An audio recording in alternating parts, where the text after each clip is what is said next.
El día de hoy comenzamos con nuestro segundo capítulo del libro de Romanos, el estudio sobre el libro de Romanos. Gracias a Dios, después ya no llevo bien el conteo, pero aproximadamente fueron como 7 u 8 meses estudiando Romanos capítulo 1. Así que no sé cuánto nos va a llevar a estudiar el capítulo 2. En el capítulo 1 dejamos como base que el hombre es pecador, el hombre está condenado y el hombre merece la muerte por ese pecado.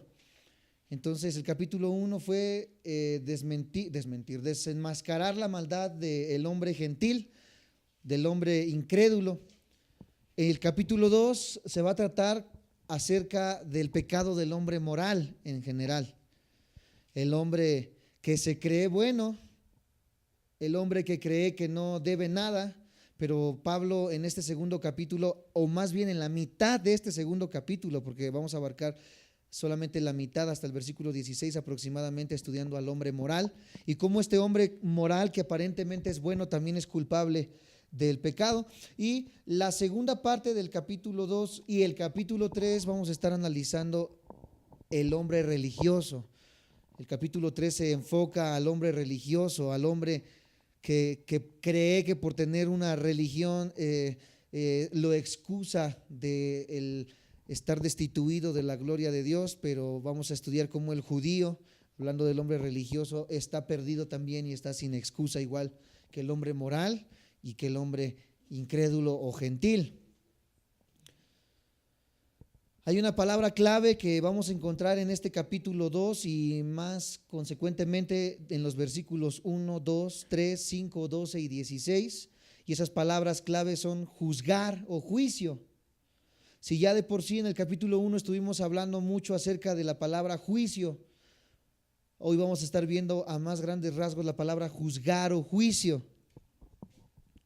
En estos capítulos, en el versículo 1 vamos a ver al hombre juzgando, pero al empezar el versículo 2 vamos a ver a Dios desde su trono emitiendo ahora un juicio. Versículo 1 al hombre juzgando y versículo 2 a Dios desde su trono emitiendo un juicio, lo cual es lo más justo y apropiado porque Dios es el juez justo y perfecto. Y en los primeros 16 versículos vamos a encontrar varios principios de justicia. Vamos a dejar bien en claro qué es la justicia de Dios. Y son importantes estos principios porque nos van a ayudar a entender qué clase de Dios como juez tenemos y cómo Dios ejerce y lleva adelante el juicio. Así que así podemos ponerle como título principal, principios del juicio de Dios, y con esto damos comienzo al segundo capítulo del libro de Romanos, principios del juicio de Dios.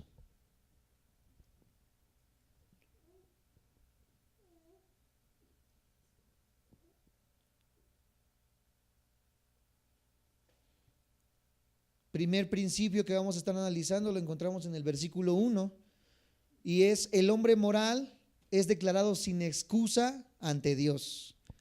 El hombre moral es declarado sin excusa ante Dios. Ese es el primer principio de juicio. El hombre moral es declarado sin excusa ante Dios a causa del conocimiento. Una vez más, para los que toman nota, el hombre moral es declarado sin excusa ante Dios a causa del conocimiento. Vamos a leer Romanos capítulo 2, versículo 1 y damos comienzo al estudio del capítulo 2. Dice de esta manera, así es, capítulo 2, versículo 1. Por lo cual eres inexcusable, oh hombre, quien quiera que seas tú, que juzgas. Pues en lo que juzgas a otro, te condenas a ti mismo, porque tú que juzgas, haces lo mismo. Primeramente nos dice, por lo cual, así comienza este pasaje. ¿A qué se refiere con por lo cual? Regresamos, sin perder el capítulo 2, regresamos al versículo 20 del capítulo 1, y a esto se refiere cuando se dice por lo cual. Versículo 20 del capítulo 1 dice, porque las cosas invisibles de Él, su eterno poder y deidad, se hacen claramente, ¿qué dice? Visibles desde la creación, se hacen visibles desde la creación del mundo, siendo entendidas, di conmigo entendidas, di conmigo visibles, por medio de las cosas hechas, de modo que no tienen. Ok, este versículo 20 se repite ahora en el versículo 1, por lo cual, ¿qué? Porque Él se mostró a nosotros a través de las cosas hechas, de las cosas visibles. Él se ha mostrado a nosotros como libro abierto a través de la creación y de todo lo que nos rodea, por lo cual somos inexcusables, dice. La palabra inexcusable significa sin defensa alguna, si quieres apuntarlo. Inexcusable significa sin defensa alguna. O sea que el hombre no tiene nada que decir. El hombre no tiene nada que pelear, el hombre no tiene nada de qué excusarse, porque no tenemos excusa. El hombre es inexcusable a causa de que Dios se reveló al hombre, como lo dice el versículo 20 en el capítulo 1. Vamos a compararlo ahora con Romanos capítulo 3, versículo 19. Significa sin defensa alguna. Romanos capítulo 3, versículo 19, para poder comparar, dice: pero sabemos que todo lo que la ley dice, lo dice a los que están bajo la ley, para que toda boca se cierre y todo el mundo quede bajo el juicio de Dios. Entonces somos inexcusables. Él tapa nuestra boca, Él nos calla, Él nos dice que no tenemos excusa y que somos culpables y que lo sabemos. ¿Verdad que sí? Este versículo está hablando de la persona que está juzgando a otra y que está condenando las acciones de otra. Por lo tanto, esta persona que juzga a otra la podemos llamar la persona moral. Así apúntalo en tu libreta. La persona que juzga a otra, o la persona que está hablando o describiendo el capítulo 2, versículo 1, es la persona moral. Una persona que juzga a otra, una persona que habla de otra. Esta persona moral tiene sí o sí un criterio para poder juzgar a otro.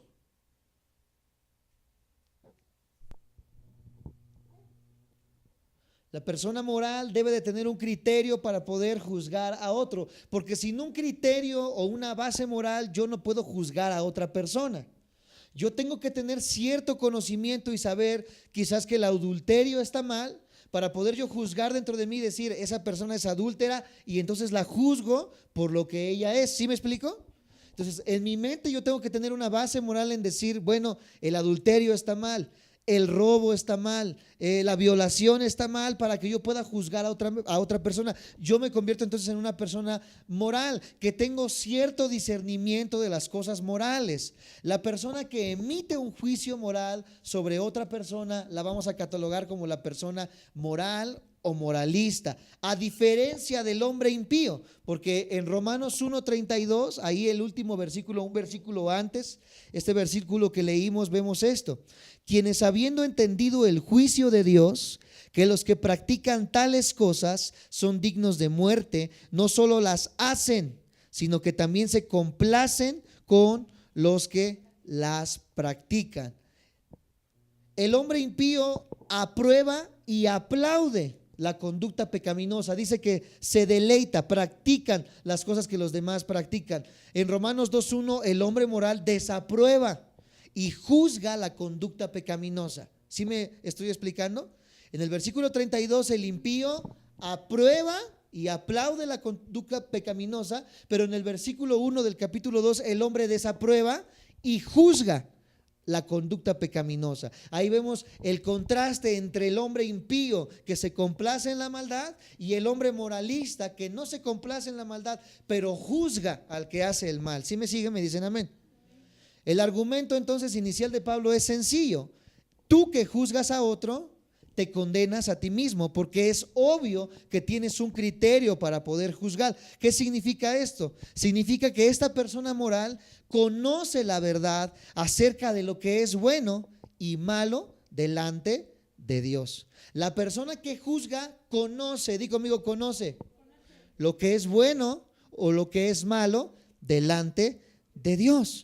Una persona que viene y comienza a juzgarte por lo que tú hiciste, debe de saber lo que es bueno y malo delante de Dios para poder juzgarte. ¿Sí me siguen hasta ahí? Me dicen amén. Una vez que esta persona entiende lo que es bueno y malo delante de Dios, ella emite un juicio a mi persona que estoy haciendo mal quizás. Pero el argumento de Pablo es que esta persona que está juzgando, al juzgar al otro, se juzga a sí mismo. Esto es lo que comienza a decir el apóstol Pablo y comienza a sentar la base. Aún los gentiles, o sea, las personas que no conocían la ley, conocían la verdad básica de Dios a través de la revelación natural. Ya lo acabamos de leer una vez más, versículo 20, se los digo, del capítulo 1. Porque las cosas invisibles de Él, su eterno poder y deidad, se hacen claramente visibles, son claramente visibles desde la creación del mundo, siendo entendidas por medio de las cosas hechas, de modo que no tienen excusa. Las personas que no tienen la revelación de la palabra de Dios, aún así conocen la verdad de Dios a través de la revelación natural de Dios, la creación de Dios. Así que de alguna manera ellos conocen la verdad de Dios. También cuentan con un sentido de lo bueno y de lo malo según sus conciencias. Romanos capítulo 2 versículo 15. Estamos hablando de la persona que no conoce la ley. Romanos capítulo 2 versículo 15 dice: mostrando la obra de la ley escrita en sus corazones, dando testimonio su ¿qué? Conciencia. Di conmigo, conciencia.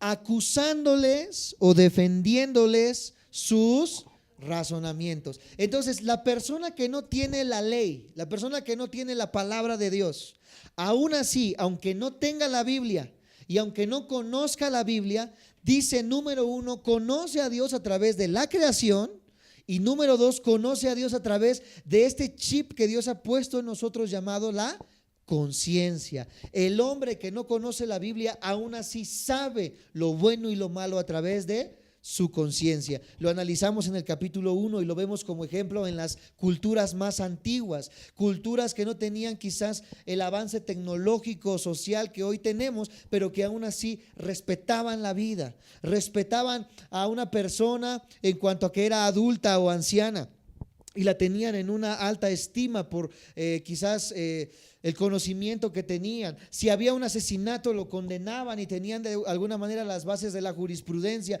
aún que ellos no conocían ni la Biblia y aunque eran culturas antepasadas. El ser humano por naturaleza tiene una conciencia y por naturaleza tiene la revelación natural de Dios a través de la creación, sin tener la Biblia. ¿Me siguen? ¿Me dicen amén?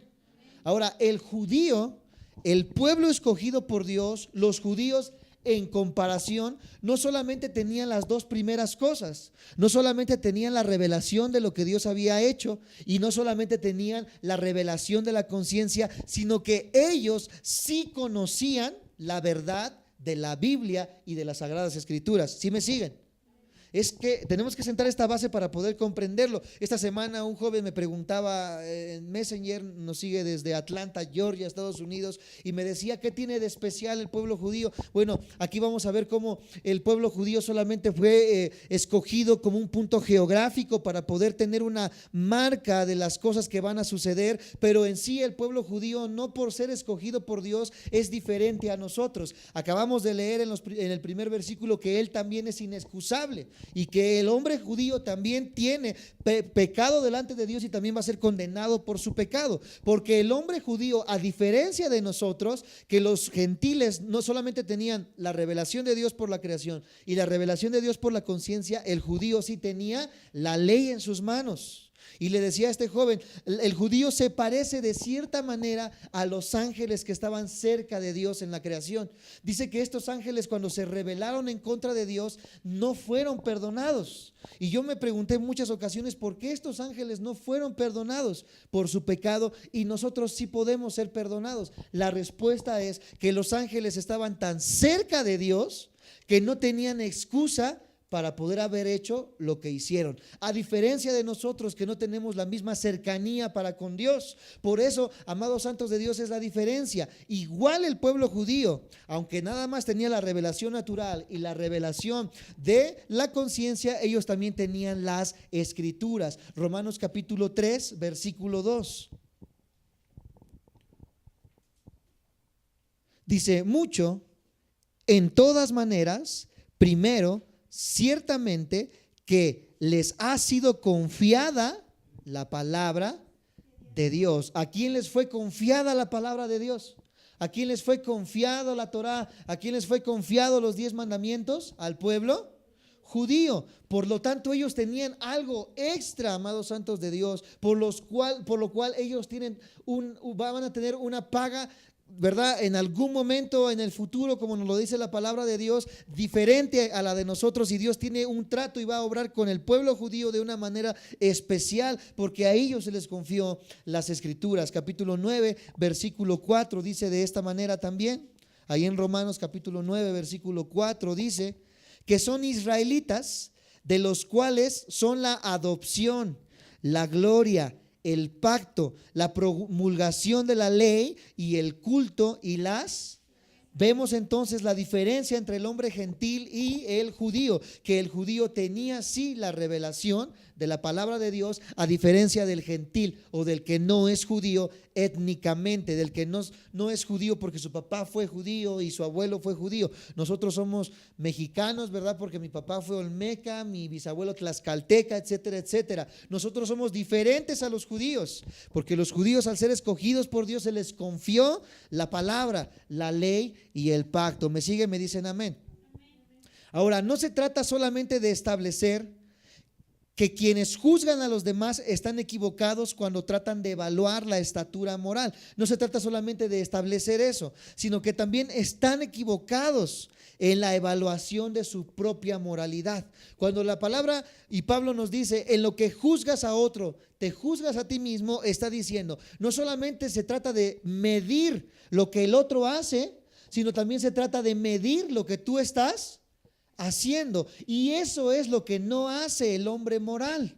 Aquel que juzga nunca mide lo que el hombre moral hace. Aquel que juzga nunca se mide a sí mismo. El hombre moral solamente mide al otro que está juzgando. ¿Sí me siguen? Bueno, nosotros somos expertos en eso no porque nosotros juzguemos, sino porque personas nos han juzgado muchas veces y porque ellas buscan un estándar de rectitud en nosotros como líderes, como pastores, pero la gran mayoría de personas solamente ven lo que el otro hace, pero nunca ven lo que están haciendo. ¿Me siguen? Me dicen amén. Ya vamos entendiendo entonces la base del hombre moral, ¿verdad que sí? Aquí dice Pablo, tú que juzgas haces lo mismo. Y Pablo insiste en esto, que el hombre moral no quiere reconocer. El hombre moral dice, yo no robo igual que los demás, yo no mato igual que los demás, yo no soy malo igual que los demás, yo no tengo un amante, yo no ando haciendo lo que otros hacen. Eso es lo que dice el hombre moral y trata de ¿qué? De excusarse. Pero la Biblia deja bien sentado que el hombre moral es inexcusable. ¿Sí me siguen? Me dicen amén. Esto es increíble y tenemos que entender porque es algo precioso, amados hermanos. Pablo insiste en decirnos entonces, tú que juzgas haces lo mismo, aunque el hombre moral no quiere aceptar esto y no quiere aceptar que él hace lo mismo. Los justos, en su propia opinión, cometen dos errores graves. Vamos a repetirlo otra vez. Los que se llaman justos a sí mismos cometen dos errores graves. Número uno, subestiman la altura del criterio de la justicia de Dios. Número uno, subestiman la altura del criterio de la justicia de Dios. Cuando un hombre juzga al otro que hace cosas abominables y dicen, yo no hago lo mismo, pero olvidan la estatura de la justicia de Dios. Los justos en su propia opinión cometen dos errores. Número uno, subestiman la altura del criterio de la justicia de Dios. ¿Recuerdan cuál era el criterio de la justicia de Dios cuando puse el ejemplo del salto? ¿Sí se acuerdan? Dice que pusimos un ejemplo de un salto de una persona que está en Yucatán y que esa persona quiere saltar hasta Tijuana. Estamos diciendo que va a saltar todo el país de México. Así la persona más entrenada, así la persona que pueda ser atleta y que se dedique al salto, ¿cuánto puede saltar una persona así? 5 metros, 4 metros. Y la persona que nunca se ha preparado y que salta, ¿cuánto puede saltar? Medio metro, 1 metro. Entonces, no importa que yo no esté preparado y salte, o no importa que yo esté muy preparado y salte, ninguno de los dos va a alcanzar el criterio de la justicia de Dios, que es el salto de aquí hasta Tijuana. ¿Sí me siguen? El único que pudo saltar de aquí hasta Tijuana fue Jesucristo, porque Él fue el único que pudo cumplir el estándar de justicia de Dios. Ahí es donde se equivoca el hombre moral, porque el hombre moral cree en su propia justicia que él sí puede saltar desde Yucatán hasta Tijuana, y se olvida que ninguna persona puede hacer ese salto por muy preparada que esté. Entonces el hombre moral solamente se fija en cuánto salta el otro, pero nunca se fija que él puede saltar incluso hasta menos que el que está preparado. ¿Sí me siguen? Ese es el primer error que comete el hombre moral. Subestima el criterio de la justicia de Dios, el cual abarca tanto la vida interna como la vida externa, que es algo en lo que les encanta a los hombres moralistas fijarse y señalar: la conducta externa. Mira cómo se viste, mira cómo se pinta, mira cómo se arregla, mira cómo habla, mira cómo se comporta, pero no lo hace para beneficio, sino lo hace solamente para condenar y para juzgar. Y la Biblia dice: tú que estás condenando y juzgando esto mismo, te estás condenando a ti mismo y te estás juzgando a ti mismo, porque Dios no solamente ve la apariencia externa, sino que en su criterio de justicia Él abarca lo interno y lo externo. ¿Me siguen? Me dicen amén. Está poniendo bueno esto. El segundo error que comete el hombre moral es que subestiman la profundidad de su propio pecado. Subestiman la profundidad de su propio pecado. Ahí es el clásico: yo no soy tan malo, yo no robo tanto, yo no violo como violan otros, yo no mato como matan otros, yo no soy tan malo. Eso es subestimar la profundidad del propio pecado, y es el segundo error que comete el hombre moralista. Es una tentación, amados hermanos, exagerar las faltas de los demás al mismo tiempo que minimizamos nuestras propias fallas. Cuando vemos un error en otro, no solamente cometemos el error de juzgarlo, sino que ensalzamos y exageramos lo que el otro hizo. ¿Sí me explico? No solamente decimos cayó en pecado, sino que decimos: de seguro no es la única que tiene, ha de tener más hijos redados por ahí el infeliz. No, si dice que hizo eso, pero para mí que no, para mí que hizo más. No, para mí que ese violó, mató, ¿verdad? Y aquí nos viene a decir que nomás hizo eso, ¿verdad? ¿Cuál? Ese ha de ser Juan Camaney, tiene sus 5 gancitos marinelas por ahí. Es una tentación del hombre moralista comenzar a decir y a exagerar las fallas de las demás personas, y al exagerar las fallas de las demás personas, ellos minimizan las propias y dicen: sí, ese es un matón, ¿verdad? No, pero pues yo no soy tan malo, ¿verdad? Yo lo único que he matado es una hormiguita. Yo lo único que he matado es una mosca. Yo nunca voy a llegar, uy, no, Dios me libre de que yo llegue a ser lo que ese infeliz, ¿verdad? Infeliz, ¿verdad? Sin gracia hizo allá afuera, ¿verdad? El ser humano moralista entonces exalta el pecado de los demás y trata de esconder y minimizar su propio pecado. ¿Me siguen? Me dicen amén. Vamos a ver este ejemplo en Mateo 7, versículo del 1 al 3. Mateo 7 del 1 al 3.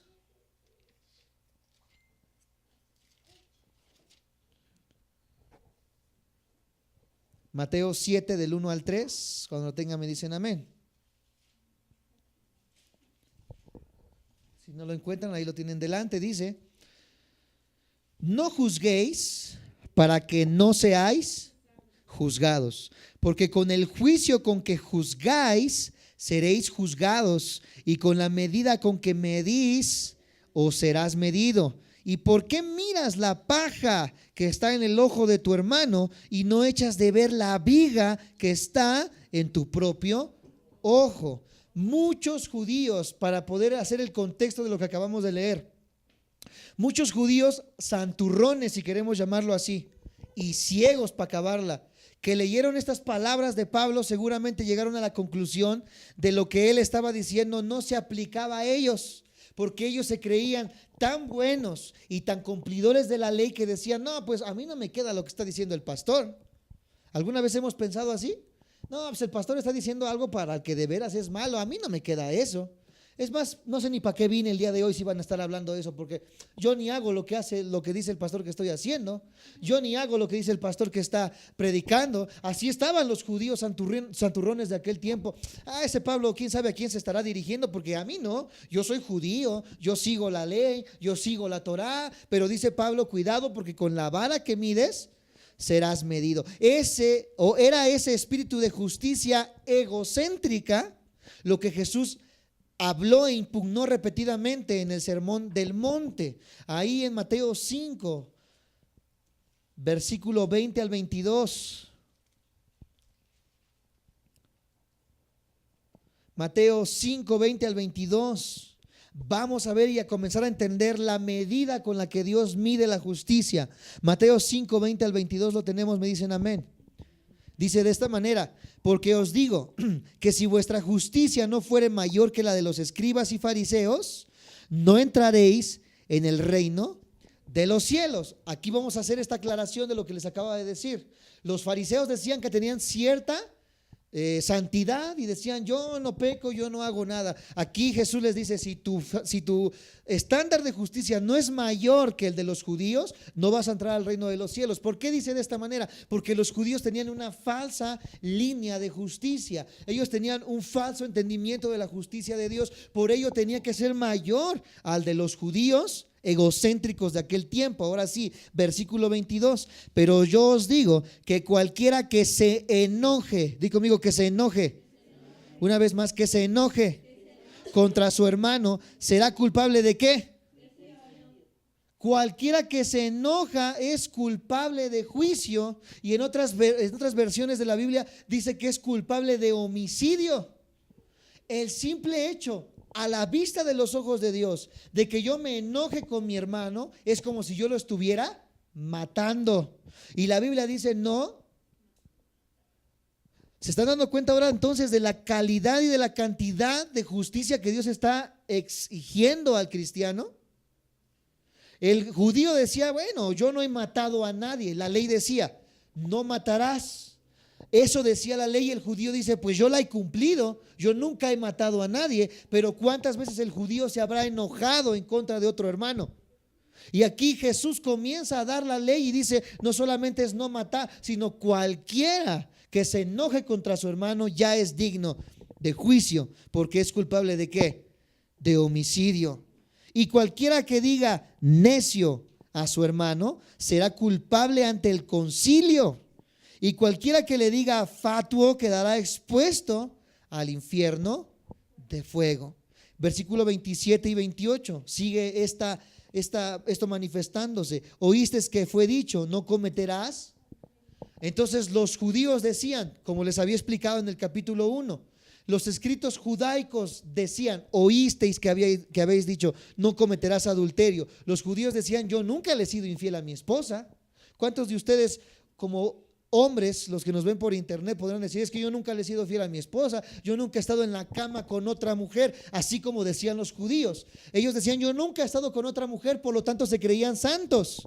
Pero dice el versículo 28, pero yo os digo que cualquiera que mira a una mujer para codiciarla, ya adulteró con ella. Entonces el judío no quería reconocer que en su corazón él ya había adulterado. El judío le encantaba decir, mira, cachamos a esta mujer en adulterio, apedréala a Jesús. Pero ellos nunca aceptaron dentro de su corazón el decir que ellos también habían mirado quizás a una mujer y codiciándola en su corazón. ¿Me siguen? Me dicen amén. Ese es el problema entonces del hombre moralista, que cuando vienen aquí y comienzan a juzgar, es que el pastor cuenta muchos chistes delante de la iglesia. O es que Isaí, ¿verdad? Es quién sabe qué tanto delante de la iglesia. Dice, ¿tú qué juzgas? Tú dices, yo nunca lo he hecho, pero en tu corazón has hecho cosas peores de las cuales no quieres reconocer. ¿Me siguen? Me dicen amén.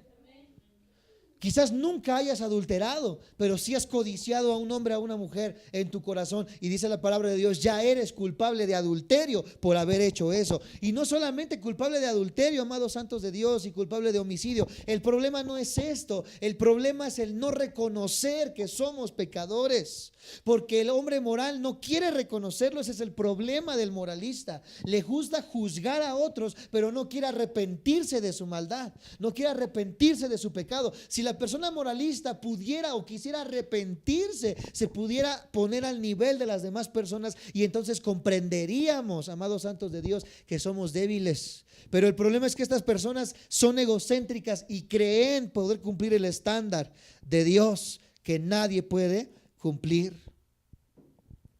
¿Me sigue? Me dicen amén.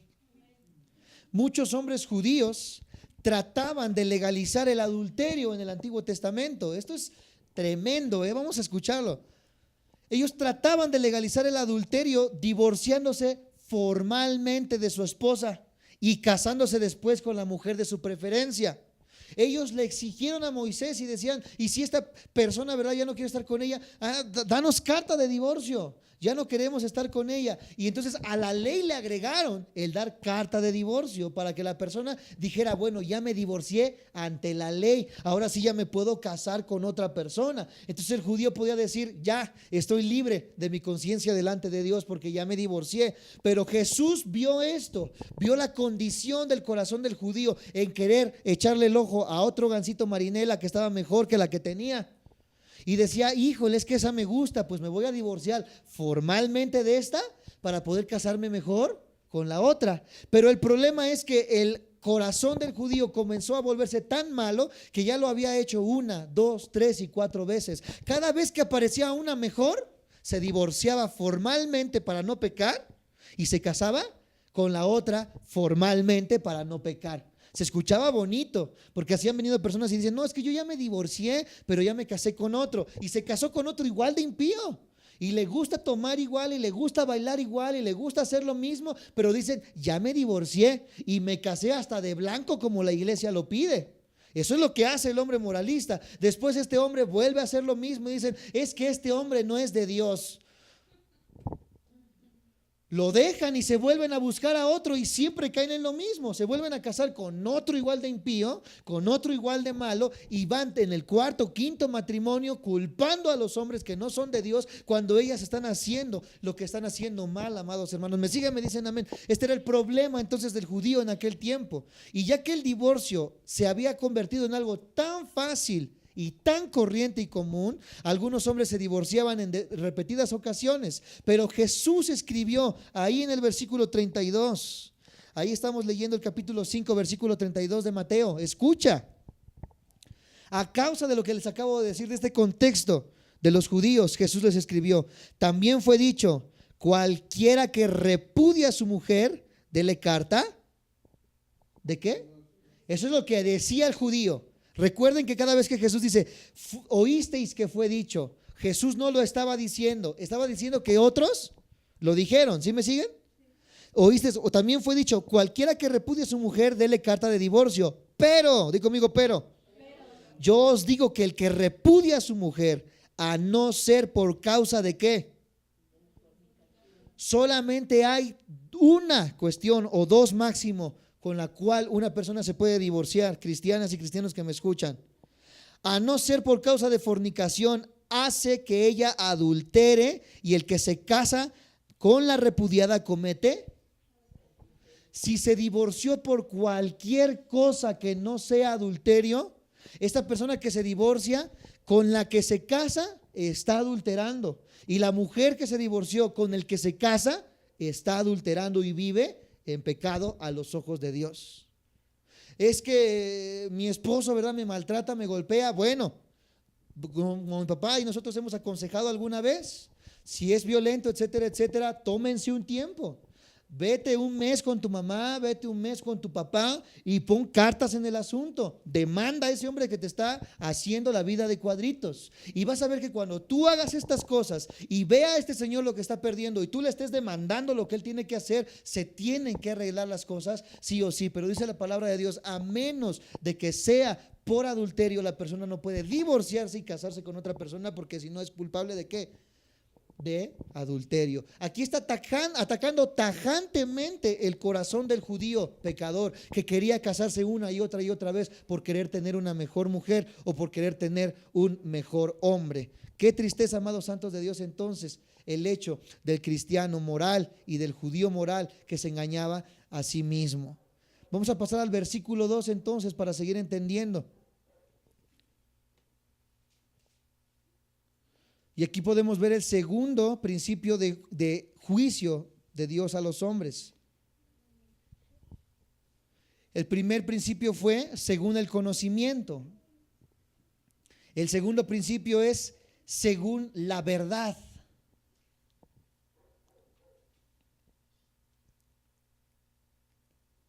Según la verdad.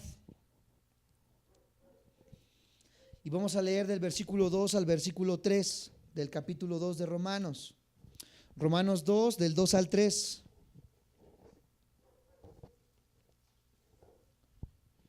Ya está delante de ustedes, dice Romanos 2, del 2 al 3.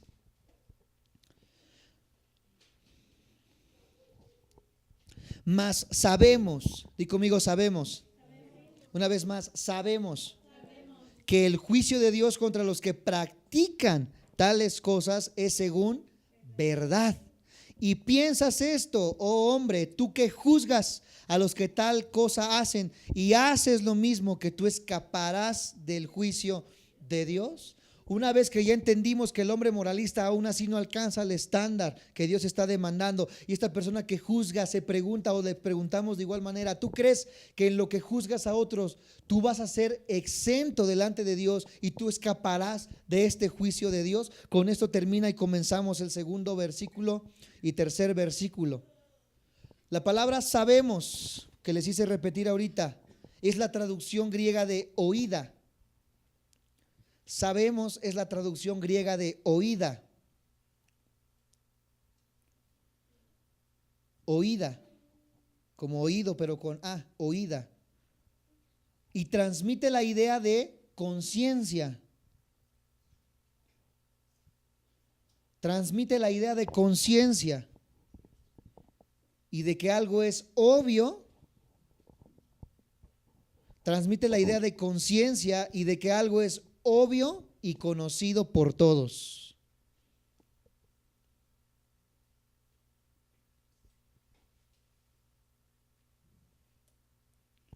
Algo es obvio y conocido por todos. Entonces, cuando decimos sabemos, decimos que tenemos conciencia de algo que es obvio y conocido por todos. ¿Qué es eso obvio y conocido por todos? Que el juicio de Dios es según verdad, dice el versículo 2. Mas sabemos que el juicio de Dios contra los que practican tales cosas es según verdad. Todos los que estamos aquí, que profesamos ser cristianos, y los que nos ven por internet, sabemos, di conmigo, sabemos una vez más, que lo que Dios hace es según verdad, ¿verdad que sí? Eso ya lo tenemos consciente, porque todo lo que Dios hace es por naturaleza recto, conforme a la verdad. Pablo declara en Romanos 3:4, Romanos 3:4 de esta manera: de ninguna manera, antes bien, sea Dios veraz y todo hombre mentiroso, como está escrito, para que seas justificado en tus palabras y vengas cuando fueres juzgado. Todo lo que Dios hace es veraz. Y en Romanos 9, versículo 14, vemos otro ejemplo de la verdad de Dios. Romanos 9, versículo 14 dice: ¿qué pues? Aquí haciendo una pregunta. ¿Qué pues diremos? ¿Que hay injusticia en Dios? Nos preguntamos eso. Y el cristiano que diga, ¿qué Dios es malo por lo que estoy pasando? Aquí dice Pablo y nos aclara esta pregunta: ¿hay injusticia en Dios? ¿Cómo responde? En ninguna manera. De ninguna manera, amados santos de Dios, puede haber injusticia en Dios. Por tanto, todo lo que Él hace es verdad y por verdad. David declaró también en el Salmo 9, versículo 4 al 8. Salmo 9, versículos 4 y 8. Salmos 9, versículo 4 y 8 lo declaró de esta manera: porque has mantenido mi derecho y mi causa. Te has sentado en el trono juzgando con justicia. Versículo 9: Jehová será refugio del pobre, refugio para el tiempo de angustia. Perdón, era el versículo 8. Él juzgará al mundo con justicia. Di conmigo, justicia. Y a los pueblos con rectitud. David está declarando la justicia de Dios. Otro salmista, En el Salmo 96, versículo 13, sigue hablando y exalzando la justicia y la verdad de Dios. Salmo 96, versículo 13.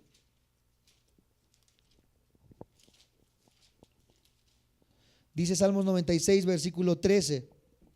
Delante de Jehová que vino, porque vino a juzgar la tierra, juzgará al mundo con justicia y a los pueblos con su verdad. Salmo 145, versículo 17. Salmo 145, versículo 17. Por si te quedaba duda de que Dios hacía las cosas justas, o si de lo que estabas pasando es justo, en Dios no hay injusticia. Salmo 145, versículo 17. Justo es ¿quién? En todos sus caminos y misericordioso en todas sus obras. En Isaías capítulo 45 podemos ver esta verdad. Isaías 45, versículo 19. Dice de esta manera: no hablé en secreto en lugar oscuro de la tierra, no dije a la descendencia de Jacob, en vano me buscáis. Yo soy Jehová que hablo justicia, que anuncio rectitud. Siempre hay distorsiones en la percepción humana de justicia, porque el hombre no sabe decir qué es justo o qué no es justo. Por ejemplo, cuando una persona se mete a tu casa para poder robarte, a esa persona no le interesa si mata a tu esposa, si mata a tu esposo, si mata a tu hijo. Lo único que le interesa que es robar y destruir. La misma Biblia dice esta verdad, porque el ladrón no vino sino para robar, para matar y para destruir. Entonces el ser humano, ¿verdad? En los tribunales dice, bueno, el ladrón es ladrón, pero tenemos que agarrarlo infraganti en el robo para poder, ¿qué cosa? Juzgarlo justamente. Pero si esta persona se defiende en su casa y lo mata, ¿quién crees que sale a defenderlo? Los derechos humanos. En decir, no, lo asesinó y toda persona tiene el derecho a vivir, por lo tanto violaron ese derecho y mandan a la cárcel a aquel que se defendió en vez de aquel que no le importaba matar a alguien por robar. Entonces el ser humano no tiene ni siquiera la idea de lo que es justicia. El hombre no sabe qué es justicia y no sabe cómo juzgar justamente, a diferencia de Dios. Dios siempre juzga justamente. ¿Me siguen? Me dicen amén. Entonces estamos declarando en que Romanos capítulo 2 versículo 2 al 3 estamos hablando que sabemos que Dios es justo. Eso es lo que estamos sentando la base en este momento. Dios es justo y lo sabemos. Los hombres están tan acostumbrados a las bendiciones, escucha, y a la misericordia de Dios, que ya las dan por hechas. Como tú nunca has vivido algo realmente malo, como tú nunca has vivido algo realmente feo y siempre te ha ido bien, tú crees que siempre te va a ir bien. ¿Me sigues? Ahí en el estudio que tenemos en Casas Reales, una persona nos dice, es que mi hijo cree que todo lo que él tiene es por él y por su esfuerzo, y le ha ido tan bien que él saca a Dios de la ecuación y dice, a mí siempre me va a ir bien porque yo le he hecho ganas. Entonces el hombre moral está tan acostumbrado a las bendiciones y misericordia de Dios, aunque no lo acepte, que él piensa que siempre le va a ir bien. ¿Me siguen? Sin darse cuenta de que reciben esas cosas debido únicamente a la gracia de Dios. Él sería perfectamente justo si Dios destruyera a esa persona y a todas las demás personas, porque todos hemos pecado. Si Dios hubiera destruido este mundo ya, Él sería justo. Aunque el ser humano dice, no, Dios no sería justo porque Dios no puede matar a las personas. Pero la Biblia nos dice que todos pecamos y merecemos ¿qué? Entonces, si Dios matara a todos, ¿fuera justo o no fuera justo? Según lo que dice la Biblia, sí sería justo, pero según lo que dice el hombre moral, no sería justo. ¿A quién le hago caso? ¿Al hombre que no sabe discernir la justicia o a aquel que es 100% justo? Bueno, la naturaleza humana por su parte se dedica a hacer negocios con Dios y trata de negociar la gracia de Dios, creyendo que todas las cosas van a salir bien al fin de cuentas, porque Dios es demasiado bueno y misericordioso como para enviar a las personas al infierno. La gente dice, no, es que Dios es Dios de amor, y por lo tanto yo creo que al final todos vamos a ser perdonados. Yo creo que al final nadie va a ser juzgado. Eso es lo que piensa el hombre moralista, pero Dios dice otra cosa: aquel que ha pecado y que está fuera de Dios merece el infierno y la muerte. Pablo advierte con severidad en contra de esta falsa confianza y le dice al hombre moralista: no te confíes, no te confíes. Aunque Pablo era consciente, Pablo, el león de Dios, el más grande apóstol y teólogo que ha habido en toda la existencia de la cristiandad, amados santos de Dios, él dice que no se confiaba de sí mismo y especificó que no confesaba el pecado en su propia vida. Hasta él mismo sabía que le era imposible fiarse de su propio juicio. En Primera de Corintios 4, versículo del 3 al 4. Primera de Corintios 4, del 3 al 4 dice: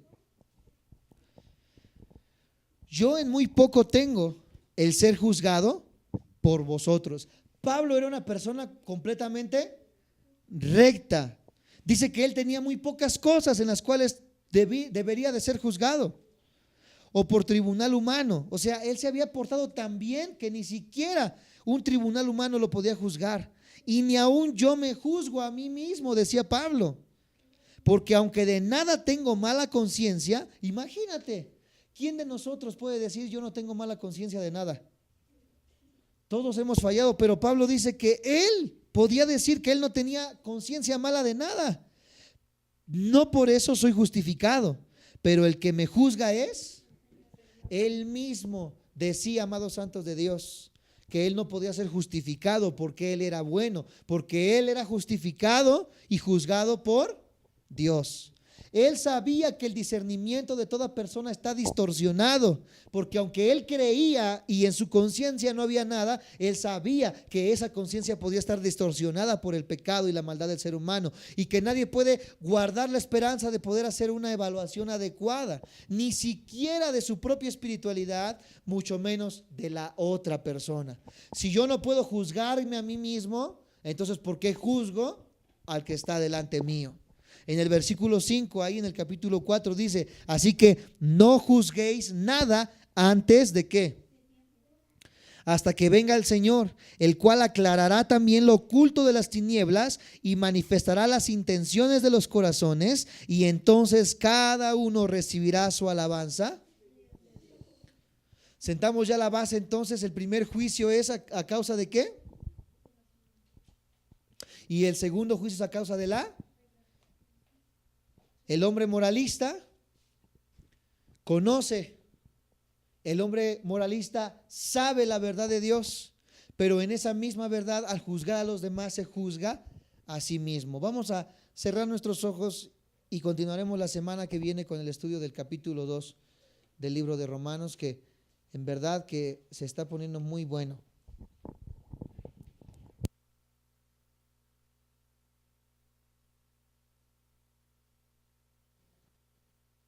Señor Jesús, en esta hora te damos gracias, mi Dios, porque tú nos muestras y corres el velo de nuestra falsa moralidad. Señor Jesús, no hay nada que el hombre pueda decir, Señor Jesús, que es bueno delante de ti. No hay nada que el hombre pueda declarar bueno delante de ti, a tus ojos y a tu conciencia, Señor Jesús, porque ciertamente todos hemos fallado. Y tu palabra nos dice que en aquello que juzgamos a otros, nos juzgamos a nosotros mismos. Por eso tú estás invitándonos a abrir nuestro entendimiento y nuestra justicia para poder seguir comprendiendo que somos pecadores y que necesitamos de tu gracia y de tu misericordia, Señor Jesús. Que porque aquello que juzgo, Señor, en mi corazón quizás he hecho cosas peores y aún así no las quiero reconocer.